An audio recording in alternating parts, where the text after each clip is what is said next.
Halo teman-teman, jumpa lagi dengan Kak Randy.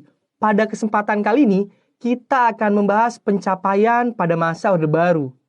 Kira-kira seperti apa ya pencapaian pada masa Soeharto ketika itu?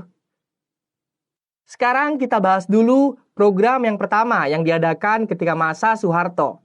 Kalian bisa lihat timeline yang sudah kakak buat ya. Rencana pembangunan 5 tahun. Pada tahun 1968, Presiden Soeharto membuat rencana pembangunan 5 tahun atau Repelita yang mendorong swasembada pangan. Program ini mendongkrak pertumbuhan ekonomi Indonesia hingga tembus 10,92% pada tahun 1970. Hasilnya, iklim ekonomi Indonesia pada saat itu lebih terarah dan stabil, dengan sasaran memajukan sektor pertanian serta industri. Pertumbuhan ekonomi Indonesia cenderung tinggi dan terjaga di kisaran 6-7% pada saat itu. Pencapaian kedua yang berhasil di masa Soeharto adalah swasembada pangan. Sejak tahun 1968 hingga tahun 1992, produksi padi nasional meningkat tajam. Prestasi di sektor pertanian ini mengubah posisi Indonesia dari negara pengimpor beras di tahun 1970-an menjadi negara pengekspor yang mencapai swasembada pangan sejak tahun 1984. Swasembada pangan di tahun 1984 ini diakui oleh FAO. Saat itu Indonesia masih mampu menyumbang 100.000 ton padi untuk korban kelaparan di sejumlah negara Eropa. Sekarang kita bahas lagi pencapaian lain yang diraih oleh pemerintahan Soeharto. Kalian bisa lihat timeline yang sudah kakak buat. Ada program transmigrasi. Seperti apa ya program ini? Program transmigrasi pada masa Orde Baru bertujuan untuk pemerataan penduduk.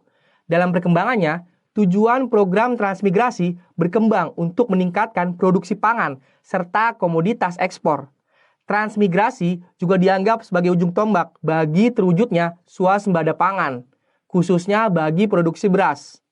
Jumlah penduduk di Pulau Jawa merupakan yang terbesar di Indonesia, sementara wilayahnya lebih kecil dibanding pulau lain. Di sisi lain, wilayah yang lebih luas justru penduduknya lebih sedikit, seperti Lampung, Riau, Kalimantan, dan juga Papua. Nah teman-teman, daerah-daerah inilah yang menjadi tujuan transmigrasi pada saat itu. Pencapaian selanjutnya di masa pemerintahan Soeharto adalah keluarga berencana.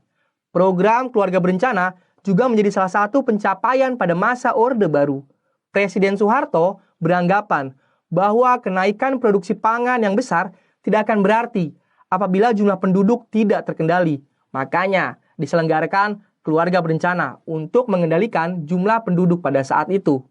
Hasilnya, pembangunan nasional pada sektor kependudukan bersama program keluarga berencana mampu memberikan dampak positif bagi masalah kependudukan pada masa Orde Baru. Keluarga berencana ideal ala Orde Baru, keluarga kecil dengan 2 anak. Jargon utama KB adalah 2 anak cukup. Laki-laki perempuan sama saja. Pencapaian masa Soeharto dalam bidang pendidikan adalah gerakan wajib belajar. Fokus utama gerakan wajib belajar di masa Orde Baru adalah meningkatkan pendidikan dasar, yaitu sekolah dasar teman-teman. Pendidikan pada masa itu lebih memperhatikan sisi kuantitas, baru kemudian kualitas, serta mutu pendidikan itu sendiri. Dengan gerakan wajib belajar, maka seluruh anak yang berumur 7 hingga 12 tahun memperoleh kesempatan yang sama dan adil untuk menikmati pendidikan dasar, serta merata di segenap wilayah tanah air.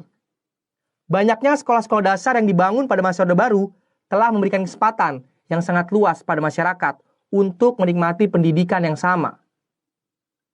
Oke teman-teman, kita sudah membahas pencapaian pada masa Orde Baru.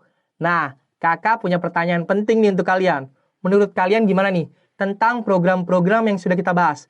Apakah ada yang masih bisa kita rasakan sampai sekarang? Coba dianalisis.